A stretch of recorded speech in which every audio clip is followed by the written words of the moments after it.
Bir gece şu aytyan soruğuma cevap verecek olayım.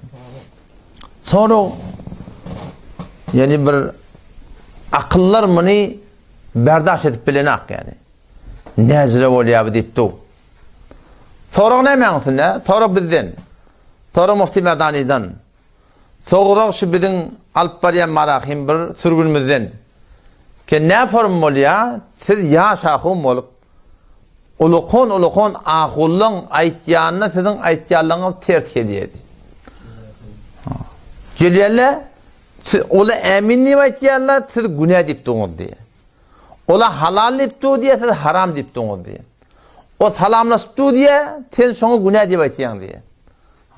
Sen sünnet deyip durun adına ol bedgat deyip aytyan diye. Aradaki fark bitirken yani bir ihtilafi gurrun değil. İhtilafi gurrun değiller ne biliyorsun o da? Hanefi mezhepte bir ihtilafi gurrun var. İki olup namaz okuyonda diyetlenince durum olmuyor. Ya yok. Ta tarafta duran adam şeydece bir dört parmakla iğri çekip ayağının ucuşun topuğuna da denk durum olmuyor. İhtilafi gurrun şey. Hayt ne etsen de namazın bolmandır onak. Ya hamana salam veren de secde sevacak da seni. İki tarafına salam verip secde etmeli mi? Ya bir tarafına salam verip secde etmeli mi? Hop. Muhakkak olamalı bir tarafına salam verip secde etmeli. Yani iki tarafa secde edenin, bak iki tarafa secde. İki tarafına salam verenin bu ne? Namazın bolmandır onak. İhtilafi gurrun. Şuna meyleş. Bir şey mesaille var. Hanefi mezhepte ihtilafi gurrun da. Ama bizim hakkımızda bizim Alpbariyan sürgünümüz ki biz Hanefi mezhep deyip bariyat aradaki gurrun ihtilafi gurrun de. Halal haramın gurrun. Bedgat sünnetin gurrun. Kufru şirkin gurrun. Halal ve haramın gurrun. Caiz ve nacaizin gurrun. Doğruca birbirine karşı doğu. O da işte sorulayan da şey ki ne yaparım oluyor? Ki sizin aytyan da atlanan ulukon takdirler var. Şolan aytyanını ters geliyor. Meğer naudbillah ola hıyanat ettirler mi? Olurda naudbillah alım yok mu? Olurda meğer bilim yok mu? Olurda kitap okuyman ettirler mi? Olurda meğer Bukhara'da doğru okuyma yaptırlar mı? Hiva'da doğru okuyma yaptırlar mı? Meğer ola ehli ilim değil mi? Sizinle gidip yaş oğlum olup gelip de siz ulukon takdirlerini koyan geçtin mi diyen gurrun? Şukurun aydılıya, Müslüman doğum ben öden aydayın, bizim bilimimiz Bukhara'nın ulamalarından koyan dedi de, Hivan ulamalarından koyan dedi de. Bola ataklı solan hatta ne? Yani arada bir daha sebep boluglu. Ne mi deyip bizim aytyanlardan solan Alpbariyan sürgünü birbirine ters gelir Müslüman. Ne ulukon sizin aytyan çoğu da Bukhara'da da Hanefi mezhep okuyuluptur da. Şey değil mi? Hiva'da da Hanefi mezhep okuyuluptur. Biz de şu Beluçistan Hanefi mezhep okuyup geldik. Türkmenistanda Hanefi mezhep okuyuldu ya. Sedin evet derse değil. Khorasan'da Hanefi mezhep okuyuldu ya. Hop eğer Bukhara, Hiva'da Hanefi mezhep okutulan olsa keset derse şeyle. Şu Beluçistan, Khorasan'da ki biz de okuyup kayıttık. Mantıklı biz okuyorduk. Hanefi mezhepten başka okuyalım da biz. Onu ne mi deyip birbirine ters sıkmalı? Ne deyip birbirine karşı durmalı?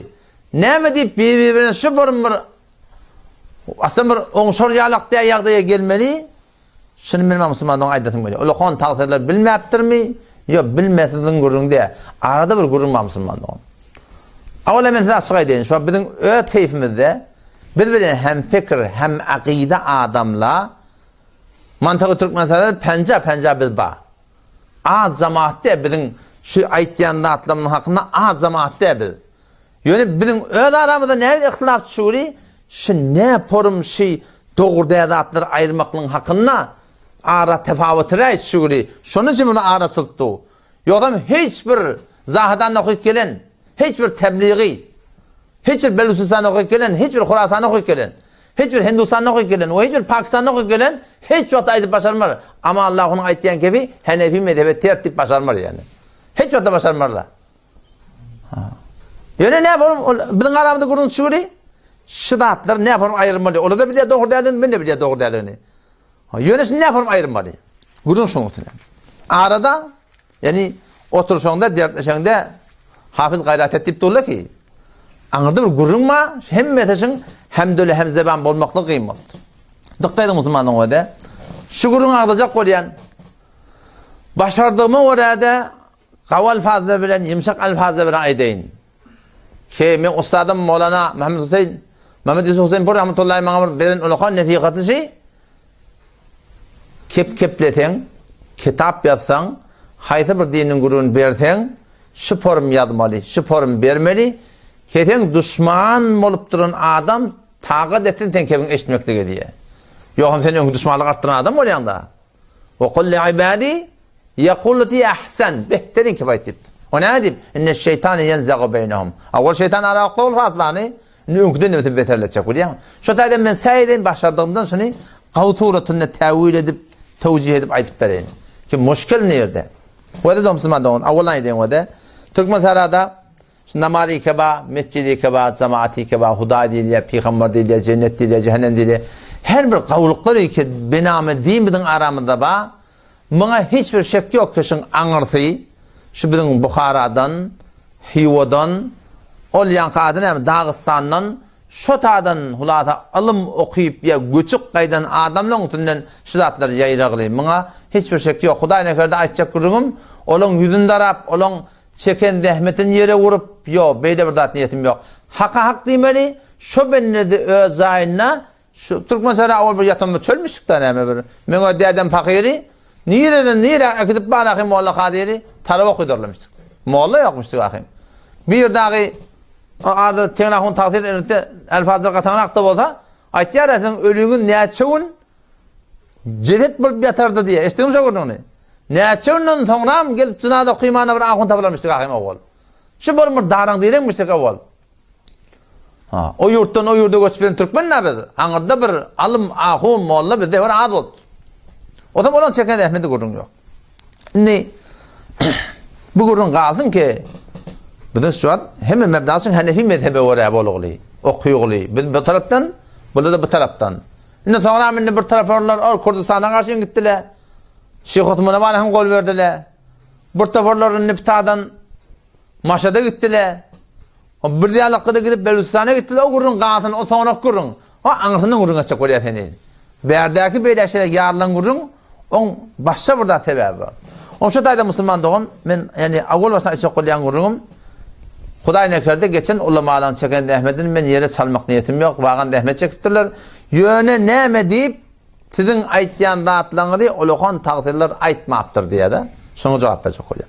Olahan müşkil şu wada biziň türkmen ilmi fikretýe keşi bedgatlar iki türkmen sarada ba biz şoňa dogry diýip ýa olar dogry diýip ilk gelip bäle, içip gelip bäle, kawluny gelip bäle fikredilýär ki şola Buharan ulamalarynyň tarapyndan şu mantaga gelip emeli bolan mukadiyerler. Şola döreden mukadiyerler.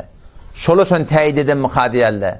Şolun üstünden, Buharan üstünden, Hiwan üstünden şu bolup duran zatly dören mukadiyerler. Şolun awalla aňydan gele sürgün mukadiyerler. Halinki belede musulman dogan. Eş taqriban 20 yıl awally mı karışan Akkaladan bizim Afganilerimizi göçür bir tavır göçür köberde değil mi?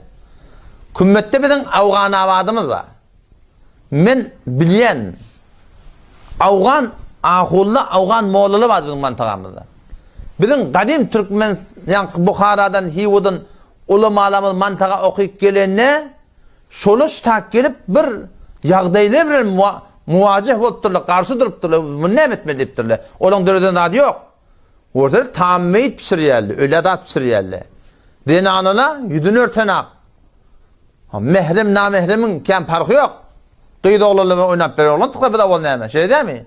Türkmenin ana oğlan mehrem namehremin manası yok. Haya var diyor ne bu zatlar bilmeyediler. O zaman vakti ki bizim Türkmen söyleyen ki Bukhara'dan okuyken ulamalarımız, Hiwa'dan okuyken ulamalarımız gelip de şu Afgana kullun evunne, Afgani şarlın evunne şavul edip beren zatların görüp de şunu ne form ayırmaklığın hakkında şola durup dururlar şu dağda. Ne ecra ayırmalı şunu? Ne etmeli şu mukabılına? Awal cahilesi dağıtla varmıştık. Yani köp eşleyen sen şu atamanı şöyle taammeyitten daha da akam tavlarlamıştık diye de. Yani o şu taammeyit sayman öyle taam vermeklik şu tuğratına tadak edip avvallan bağmıştık zatla. Ki şöyle gelinine çağırlarına bu ne form ayırmalarını? Böyle kitapta yok. Şondan baranı barıp başarıda dağıtmanı, dağıtyan yacık ağından alıp yoxda yakanını oklap şey dip şunu ne form ayırmaklığın hakkında şöyle bir yol oynaptırlı musulman doğun. Çon karşı durmamaktırlı da. Karşı durmam oldular, hop, oylanışıpdırlar. Biz bilen karşı dursak näme boljak? Bir öňküden ne beter ihtilaf dörep, kine kuduret dörep, gaýtan bu barza musulmansylygymyzdy elden berama elleýän hulata bir oý bilen hulata şuny goýupdyrlar. Kökedipdirler emeli, sonra aýdapdyrlar. Yani var akim emeli sırahatın aýtýarlar da sonra arasynda bolmadyk ki. Nefse Abdullah hun diye. Tajana hun merhumun oğlu. Mene kulağım eşitdiler menberden sırahatın. Şonda Dədəsi Buxaradan hiwadan okuyup gelen adam sırahatın aýdardy şu tam meyit haram deyip. İň merkini yine burada deyip höre gata elfazlar var istemal ederdi.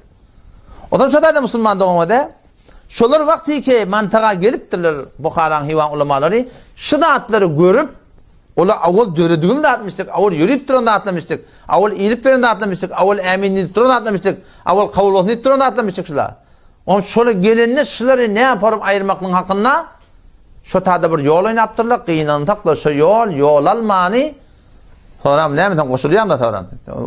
Ýene kärde goşulýar. Toram şägirdler o dat ýam bolsa, o toram bir pence tapdy bilýän. Hom aňrak barany toram ýoş şeýle bolup, şun iýdi şuňa baral musulmandygyň bir gurdan başlanady ýokmu? Mesal öğrenýände at da bereýin. Şu kümüştebämizden at bereýin. Ustada toýdurdaga diýe keltelerden. Men hodi şahsy özüm aýtdy. Arda maşinim ýokka Belek bir şey şöyle giderdim. Bolat ha 70 yaşlı adam. Men 11 yaşında dədəm ayrıldı dedi. Toydurdu kelte diye. 11 yaşında dədəm ayrıldı diye. Şu dədəm ayrılanda diye. Sonra diye dedi laryon updaldı diye. Bu ne beytiyle diye bunun ismi halal dedi diye. Men gözüm bilen gördüm şonu diye. Bizce şurada yok da ol diye. Avol yokmuş musulman doğan. Hatta laryonu kuplamaklığı köp adam biliyor.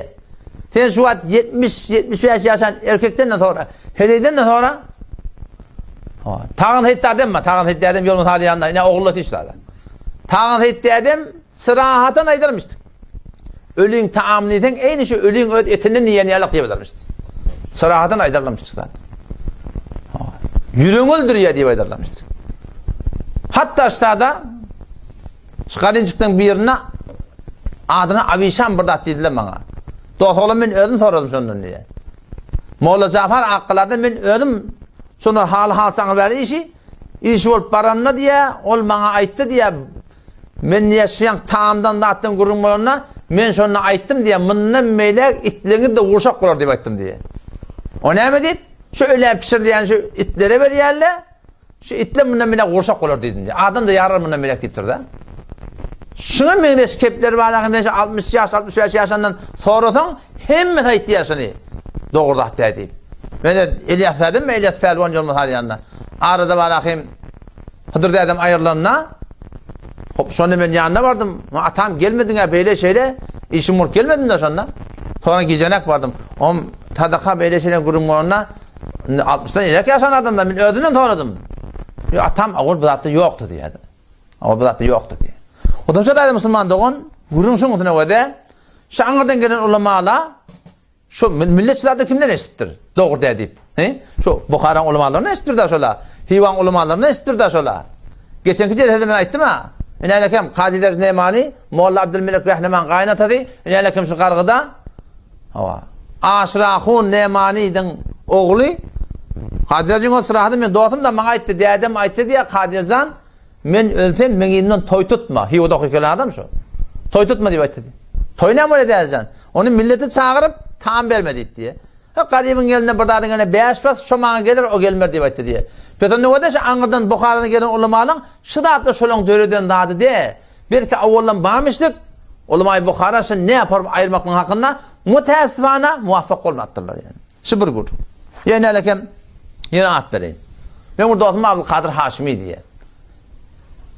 İki tane ayalı vardı benden Allah rahmet etsin bir ayrılı 70 yaşlı adamda 70 yaşlılar var vakti men ömüge diye meni vakti habarlaşayan azan yerli de oturuyor şamana bir gurrum verdi adam yankefte köpleşemde onu kalişan 40 yıllık etmez onu dedi 50 yıllık et dedi ne mi gurrum onu bana gurrum verdi 2 yıllık oldu ki 50 yıllık var şokul kocamadın ödünne Kerim Merdakun rahmetullahi aleyh ayede 3 gün edecek oldu şonuna. bir wöl tutup duram. Asam şonna kelimelerden hon tahir iyide çekirttir bir madar. Bu at bolacak gedipdir. Ve de bizim şu kadim ulamalarımız da bilmeyendir onun aklına hevran kabul yerle. Yöne şunu şu at aystan milletin berdaşı yok. Götürecek ki önküdün ne beter çaşamaylı uğrumu çaşamasın burada edamazın deyip şu gelecekte bir fırsat koyup şunu koyupturlar. O da bara qaytam eve gidipdir, iyide qaytmaptır qıyınan takla. Şeyde bir yağday var musulman doğun. O da şu daydan malakim. Buna haytan yankı olukon takdirlen anıdan gelenine tertipler şabolttur. Ama yoş dağdılıptır, iliptir. Geleva sonra ödüm tertip olup aylanttır. Eminle mun maşına geliptir, kavulosunda maşına geliptir. Yoşa kaçacak adamlar şula. Teleke niyetli adamlar de.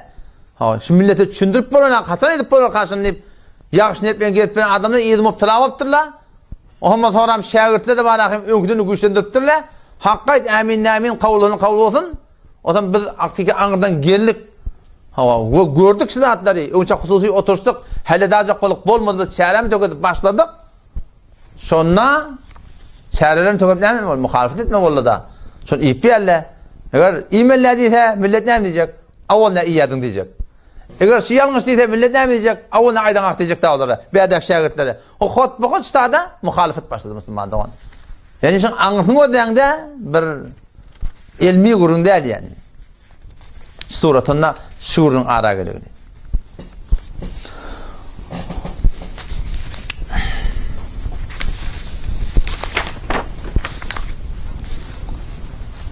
Bularını bir kadimin gurun oldu biliyor musun? Şayette bir yerdesin ama Allah'ını oturup biçiptir, düdüptür, yağışa yoruptur. Ha şeyler bir gurun aytı da. İki tane radayden ikisini siz görürüz yani. Men ne görürsünüz de görürüz.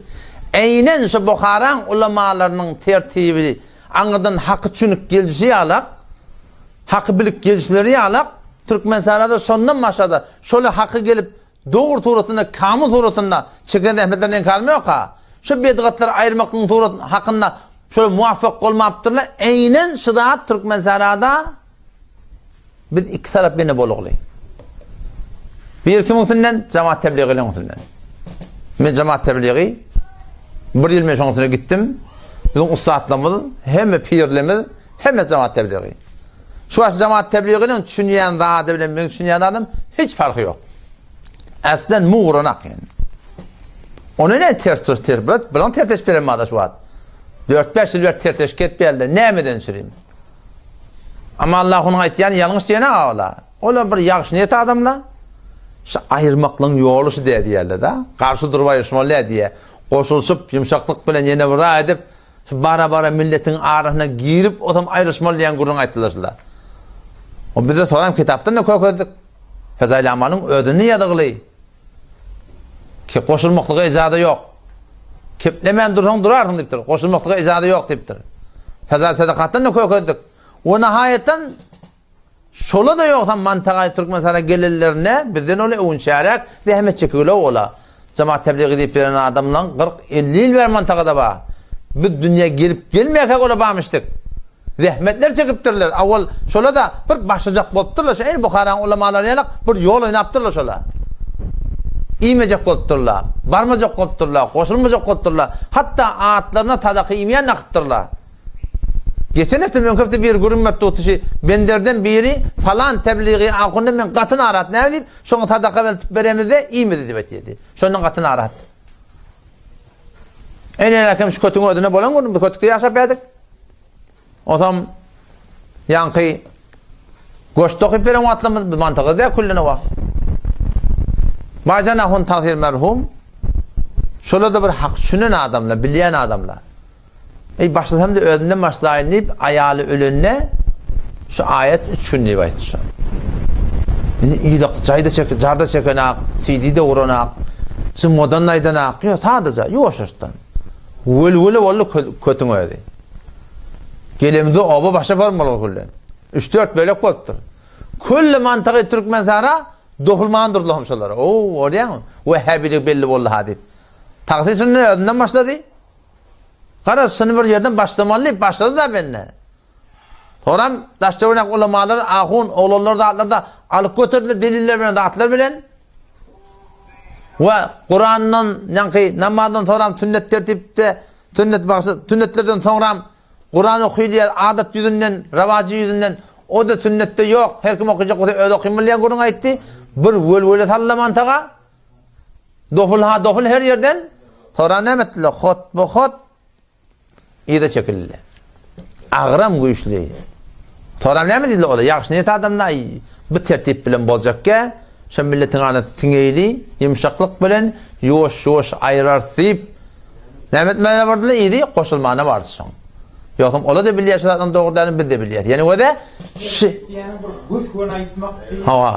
güçkün aydıp saf durmaklık şu tertip yol almaya şu koşulsup davet edip aynı olamay Bukhara gelip hey tam meytin ama ayrımını deyip diyen az oturdu geliptirler oturuptırlar dağıdıptırlar burada ediptirler sonra yoşak aydıptırlar şu tertip o tadı da yol almaptır bu tadı cemaat tebliği ulamalar dağıtları bütün Türk mesahrada bütün Türk mesahrada şu Türk'üne oturdular bolmanğalı şol yol alacak olanlar bolmanğalı muvaffak olmadılar yani millet bu at hevoren kavul yerle anırsın ne belirgini kavuşun yerle hevoren arada da oğlum bir ayıptır da doğru öğlene oraya oğlum deyiptir ama ahırda da bir ayette ayeten ebedin ağabey okuyuntu anıdaki biliyor tabi ne belirgini battı hisse peydaber mettibettir da ben de telekeniyet adamla der ha yağışın niyet milletin düşünmeyen yerlerine şimdi ne yapalım düşündürmeliyip şöyle katı yoklarını dert kafayla şikayet beldir ha 7 aylığın 4 aylığın gitti yerle telekeniyetli adamla der ha ola şundan öyle onu dehmetki adamla olun çekiyen dehmetleri her kim çekiyor ne o yönü şöyle şey bidgatlar dağıtlar ne yapalım ayırmakla hakkında şöyle şey yol oynadılar muvaffakın olmadılar ha sen ne mi kalfa betnamiyeti kaldı telekat kalı vehhabi adalan kaldı Mümurdanı koşulan bana millet biliyor sen anlığında ne yapmalarını. Bu ondan verdi de. Yeni biri var. Onunla edip de. Ne kitabı dedi o. Celal Kari'nin vurunu. Celal Kari ne anı tutuyan geldi bana. Vakti Moğolluğuna icade veriyor öyle. Peyce takdiriyek deyip. Böyle Moğolluğu ödeline kupveren adam geliyor ne oldu bile bir günü 10 tane post koyuyor ama Allah'ım vehhabi falan. Siz başta tamam bize kaygırmıyor sağlayın. Açık edin. Siz zaten bizzat değil mi ya? Siz hazır kurum olacak. Vakti siz başlatanız, siz kaygırmasanız bizim de iki varmak dilimiz var. Biz de gücümüz yetmeyen onu aksatlar etmekle. İnalekem 3 tane cüz var. Şu Hudayın benneti. Celal Kari takdirler yazıptır. İnalekem 1 cüz, 2 cüz ve 3 tane cüz var. Şu Hudayın benneti bilmeyen adam değil. Tücdül adam, mehriban adam, din tüyer adam deyin. Ama şu da bir vaat hak düşünmeyen adam değil olur. Bilimsiz adam diye, alımsız adam diye Celal Kari diyorlar. Huda hatta ne kitap okuyan adam. Şu da benne de aynen şu ulema-i Bukharan şu bedgatlar dağıtlar görüp narhap bulup bir yol oynayışı alak. O tebliği cemaat ulemalan şu bedgatlar görüp bir yol oynayışı alak. Şimdi burhan başlayınca diyeyim o benne de şimdi başlayacak oldu. Hasan Salih 80'da o 82. yılda. Taliban 17 yılla var ya da şey değil mi? 17 yıl min evvel şiyadan kitabı. Ne mi yaptır ne lekem? Neşesten sahibi musibet berayet taziye ve teselli adam çok müdahale. Fenomen bir adam oturuyor, davet diye şunun hakkında gururunu atacak deyiptir. Sonra pijet duruyor kitapçasında. Şunun hakkında açıklayıp vermekliği irade edip ayetiye evvelin kediptir. Bak ayet almalı, oturmalı, Allah kuvvet vermeli. Evvelin ki avul baştan deyiptir. Teselli dadına merdum ve sahabim orada fakat yek var sünnet-i Resulullah sallallahu aleyhi ve sellem. Barıp ayet vermeklik dine bir sefer doğru deyiptir. İşte adı neylekin bizim velcana hunni bir geçiptir. Allah rahmet etsin beni şu kumiştefemizde. Kumiştefemizde şunu neçe adamdan işten adam var. Ki velcana hun tağdiri bir yerden bariyamıştık, bir yerden geliyamıştık. Muladı evinin bir çık ya. Selamun aleyküm aleykümselam. Nilek var ayette var yani deyiptir. Hani avval baranak mı deyiptir ona? Onun avval bardım deyipti. Yamaçlardan var yani. Sen ona kaltamançılığa var yani nivaytan deyiptir diye ona. Yani deyiptir? Kaltamançılığa var yani nivayt deyiptir. Ayette var ama yamaçlardan var imeller belli. Kaltamançılık deyiptir diye sonra. Mekruh tehrimi için hükmü. Ayette bir taraf var mı? Kim ayettir? İmam Azam rahmetullahi ayettir. Celal Kari hürmetli takdirde şuna yüreğe ağırıp milletin bedgata muhtala ve narap ol. Şımır memi başlayıptır. İnnedekin bir taraf tünnet deyiptir. İkilenciden ne deyiptir? Neşesten sahabe meyyet. bir adam ölüğün iyeti oturup da ayet alacak oluyor. Tasir uzgunca işler. Fakat 3 gün oturmalı ve bazen mekruh hasiptir. Onun mekruh diyen ne mi? Haramın hükmü ne diye ayettiği. Bir karşı haram bilen aratı var diye ayettiği. Şu vasfını şu benimle aydıptır. Ondan sonra inke sahibi musibet rufaka ve hişabenden ra der ruzu evvel ve ruzu sevam ruzu haftam mehman kerdi bana gaza teyyekunet mekruh hasiptir. İnke anından gelen adamlar böyle mimar edip çağırıyor. Bu da mekruh yani haramın hükmünde. O ne mi deyip? Çünkü iyi biçer mimar etmekte hoşluk vaktinde narati vaktinde dediptir. Yani burada deyiptir. Gariplere iyimit doğruluğa deyiptir. Kavdat deyiptir gariplere. Adamlar çağırıp idirmeleyen kurun haramın hükmünde deyiptir. Ondan sonra bir ne deyiptir? El hasel sözün kıyıtkışı deyiptir. Neşetsene veli imerdi belay teziyeti merdum. Önüne oturmaklığı ayet alacak deyip ba'de seruz mekruh as deyiptir. Mekruh deyiptir haramı hükmünde. Ama sadaqadan ve sarf morde. Sadaka verecek mi? Fakirlere. Bedune mehmankardan, agniya, bağları mihman etmekten ve hicabından fakara, dost yar çağırmaktan hemen diyor gariplere vermektik bu kavdat deyiptir. Bunun hiç kim ihtilafı yok yani. Sadaka veriyorsun eltip. Adamlar çağırmaklık bu doğru dediktir. Toran da ettiği de müteessifane der bazı musibeta ne kadar musibetlerde diye sahibi musibet ölüğün yankı iyeti fakat rufakayı kudraki kamilen tabangar ve bir niyazeden davet yerdi. Bazı yoldaşlar var, tanıyanlar var, şöyle çağırıyor ve bazı var kazazana mehmani mümkünet. Porum deser nuşava, katık, yoğurt, angri, bari hem turanıktın ne? Şu ayağını görüyen akbar cüzde dönüyor. Hava. Ve belakala çıkadır haz gaza ve israf ne şebet. Ne israf oluyor. Tembal şu ölüğün iyetine ayetsang diye da ki şeyle şunu şey tutturma da garibe vereydi falan hücre vereydi ayetsang diye hiç vakit inkara ne katır. Asıl etmer diye. Eder mi şu? Ha, ten suda için pişirip durmadan şu dağda qadanın kulağını tutsak ha nere yapar şu garibe paryan desen o lokamır ağlama oturuyor şu dağda. Nere yapar yani benim mimanım var diye dağlar. Şunu deyiptir. Pes hükmü inkarış gayrez haram çizi diğerine kaçır. Vakti etkeden pişirip verip durun dağdığını garibe ölmekliğe radide ölmeyi mallanma deyip şeyle bir yağdaydı bana haramdan başladat hüküm deyip olmaya öyle ne yaparım sonra etmeli deyip. Yine de şu kudayım ben etse bir vakit yaxşı niyet bolup şu zatları aytacak bolupdur. O aydıptır da şu biliyor musun? Şöyle Bukhara ak yol ipkan ağını alıyor. Şu ak yolun anırtı şolan aytyanlardan bizim düşünüşümüz hemen de bir de atsın. Emma şu zatları aytacak bolanına orta ağram güçlü. Dotorluğun biri Xudi aydanın ölümen aytdı da men bir aytdım diye de qarışan. Bunu sen hasan etdim şey etkileyecek. Hasan etdim dedim. Çünkü bilipdin. Onda men şulardan üzülsem bir 5000 neferda ilme tutsun diye aytdı diye. Şol daşçılarını hostar o diye şu alparyan hakkına. Şer mi? Şu telek adam diye şu. Yaxşı niyet adam. Yöne şu an adamın için berdaş edecek de nimet bili. Şuna qalıqışılar. O da musulman da olamaz. Tözün qıytqışı men yaxşıdan yaxşa yürüyenlerini. Ondan berdeki bela nispet var akın başta tezildi getip verirler de ken ki arada. Ha, o yok değil. Hemmette beceri yaxşı niyet değil. Ama şu Bukharan ulamalar anırdan geliptir. Yaxşı niyet bolup. Tebliği ulamalar beylen hak çönük geliptirler. Şu Celal Kariyel başlış varım. Olakon yaxşı niyet dehmet keş ahum molunu arada var. Şula hakkı düşünmeyen durun adamla de. Hakkı bilmeyen durun adamla de. Şola da böyle bir başlayacak bolyalı yani haçan başlayacak böyle de. Son mağara sol aydılmen durun bir aydıp tutsan bir de Allah kuvvet verir olacak. Onun neden aklımı tesbihana. Onaydı bilen aklı da. Ona ayıtsalar ne olacak? Öyle de Vehhabi diyecekti biliyor musun? O da şu taydan inşallah ki ben muvaffak bolandan Allah Teala benden kabul etsin, kutahileri maaf etsin. Şu sorun cevabı ki ne mi deyip ulakon tahsille aytmaptır? Baba şu ulakon tahsille aytacak boluptur şola. Bir yol oynaptır şola. Okuyulun da bir rada.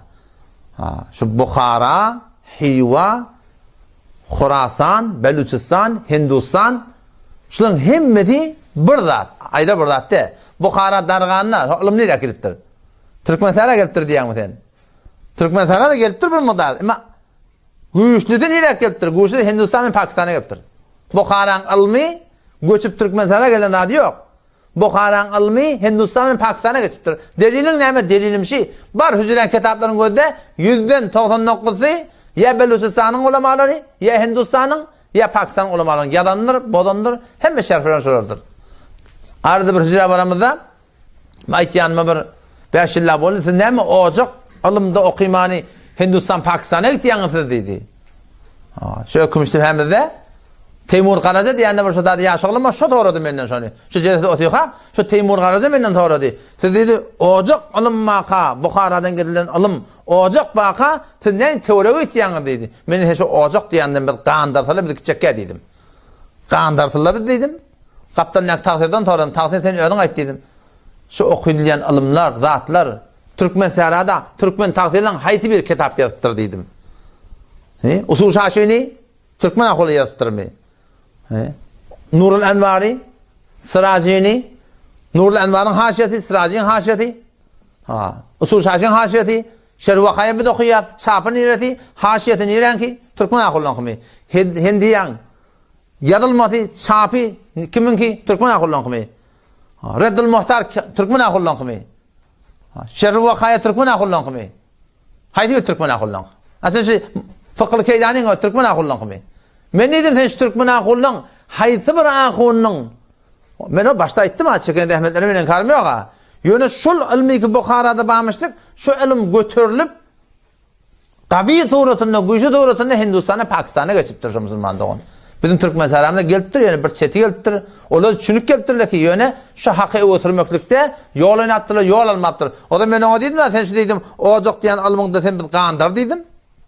Men ocak diyen almında Türkmen seramda okuyadım böyle, Seyyid Bukhari okuyadım böyle. Seyyid Müslim okuyadım böyle. Sonra Tirmidhi okuyadım böyle. Sonra Nesai okuyadım böyle. Sonra İbn Majah okuyadım böyle. Musned İmam Azam'da okuyadım böyle. Muatta İmam Malik okuyadım böyle. Getir, okudulyan bundan sonra bami yok. Usul Şaşi bami. İndin de gelen mata avval yok. Sıraci bami. Belli yerde makalan yerde yok. Tefsirin avvalın ağına çıkmak bami. Belli aslında yok takriben. Meşkat Şerifi hemen okudulyan yer bami. Bir göremler kadim tertipte doğru Müslüman doğru.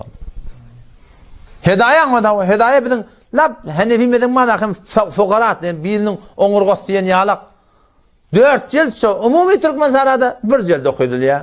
Qalın üçüde Allahümme sallallahu aleyhi ve Muhammed bollu. Oğam senin gibi okuyup geliyandan onu. Hey, şu alacan doğru de ha. O da okuymaptır da, görmeyaptır da. Oğam senin başka bir din getiren yalakçılara. Göz başları adranlar, dadranlar, beynime dakyalla. Sen doğru de diyen, başka bir hakikaten yalak atam. Ama görün var ya ne diye? O diye Pakistan, Hindistan'a gitti diye doğru öğüleri var kelay yalda diye. Takkalla şolanqı diye. Cahudaya takkal ama Huday tadı yarattır akıyım. Takkal mı Türkmeniydi, Pakistaniydi mi aman? Sen gelip durun takkalın, bu kaptanın kırkıp durun, Hanefi medhebet yer, bu kaptanın kırkıp durun, başka bir şekilde çıkıp durun. Biz ne mi değil? Bir de gidip Hanefi medhebeten doğru hedayen cildi doğduğunda o doğru şotada yadığınlar kitabı soğumda takkal bir tutum olmalı deyiptir. Bir tutum diyorsun hemen bir tutum olmalı. Tehdit deyiptir. Takkalın bir tutum olmakına aslında ihtilaf yok deyiptir.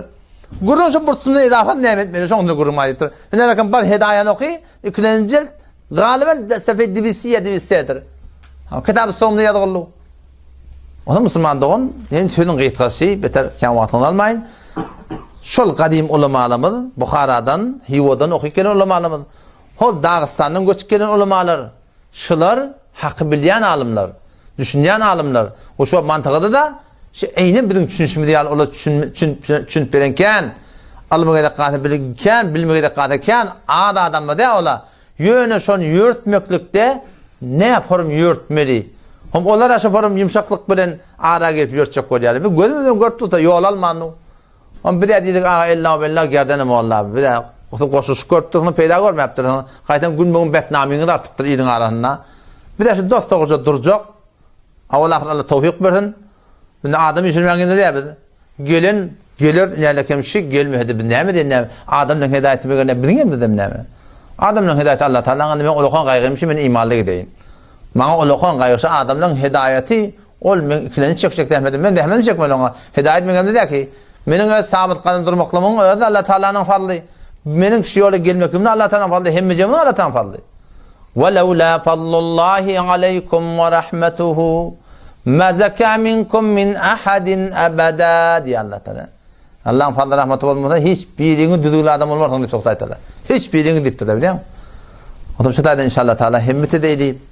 Kulağıta tahkik edeyli. Çın haka yetecek boldan hem şu ayetiyen gururumda iki gururun halsan dua etmeli.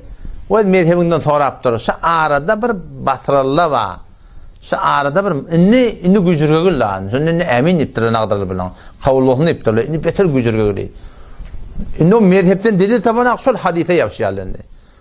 Hadise yapşyallarını mesela Vehhabi değildi. Öyle sünnet söyledi.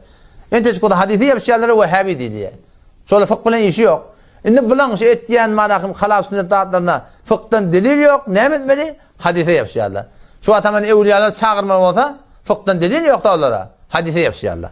Sonra başına el kaldırıp doğa etmeli olsa fıkhta doğrusun tersine delil ve Hanefi mezhepte deliller yok. Hadise yapşyallar. Yarım edan etmeli olsa delil yok da anırda. Ol hadise yapşyallar. Tevcih etiyerler. Mevluda gerek kalsa delil yok anırda. Ne mi diyorlar? Hadise yapşyallar. Kur'an'ı yapşyallar. Tevil etiyerler. Tevcih etiyerler. Şey deyip ters düşümüne gelen daha değil. Ne metçek oluyorlar? Yol atacak oluyorlar. Kıyından hakta ne kadar yerde yol atalıqlı. Akuna geliyor bir tane dekmes görüyor dişinde 11 tane kâse. Var ya pirinin yanına yorup ver 11 tane kâse 11 ay o dekmesinde var mevlutlu dekmes. Mevlutlay bollasam bu kâse dekmes bilen 11 tane kâse doldur. Yıl boyunca gitti mevlutay. O da şey etkiyor.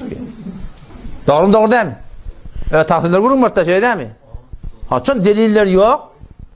Ödeyanın Kur'an tevil etti, ödeyanın hadis tevil etti, oradan diş bilen hüküm sabit etti, millet de milyar tarz etti. Ama Allah'ın uluğun da fikretsene diye.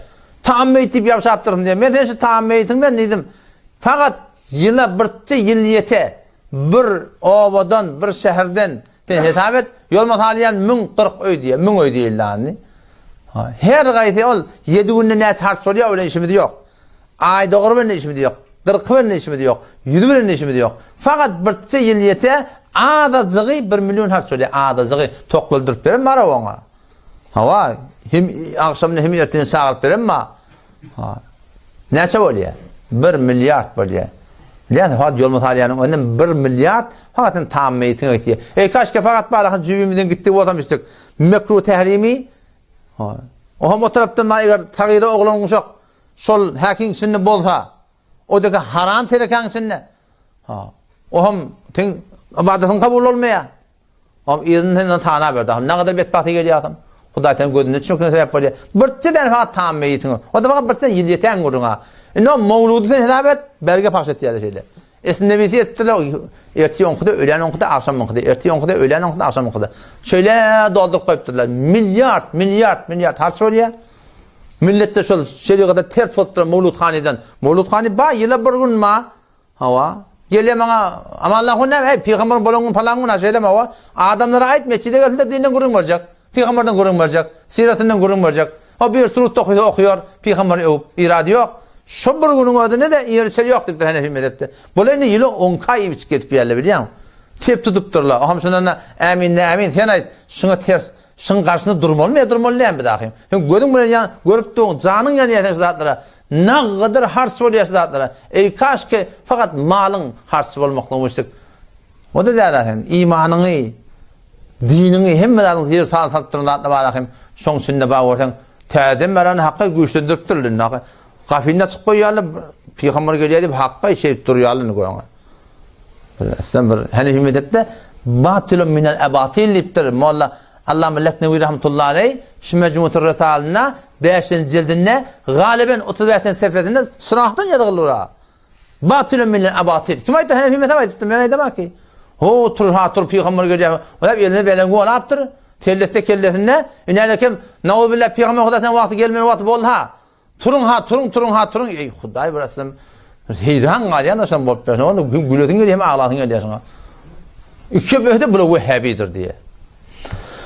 Allah temize tevfik versin. Tözün qıyıtkati men yamasını uğurlap aydan gördüğümü bizim kadim Bukhara'dan Hivo'dan okuyup gelen ulamalarımız hakkı bilmeyen adamlar hak düşünen adamlar, din duyar adamlar, millete de ehmet çeken adamlar, yönesi bedgatının mukabalını ne yaparım ayırmaklığın hakkında sola bir yol oynaptırlar. Bunu 4 doğrusu ayette önküdünde bitirerek bolarım, korkuptırlar diyen, çekiliptırlar diyen. Bunlar bir milletin ürkmekliğinden korkuptırlar diyen, öldürün korkuptırlar diyen ama. Bunlar da şu yol oynaptırlar, yol almaptır, tonuk şagirtle de takdirin oynan yolunu düşünmeyen, onu da doğrum kaydıp eminliği men duruptırlar. O bu taraftan ki bir Müslüman doğrulumuz geliyor, o taraftan ki Halişan şüpharım, Her Resulullah haka içecek kolup orta geldi. Aytan ne var ya? Aytan ikine Allah'ım var ya. Her kel körün yanına tani ya doktor ya düşman. Ya tan şu Vehhabi dip durur sonra ya burada dip durur da sonra.